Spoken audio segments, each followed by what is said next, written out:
Torpaqlar üstündə canım verən, torpağın altında tənha qalır.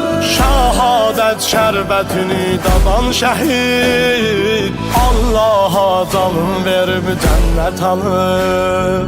Torpaqlar üstündə canım verən, torpağın altında tənha qalır. Şəhadət şərbətini dadan şəhid, Allaha canım verib cənnət alır.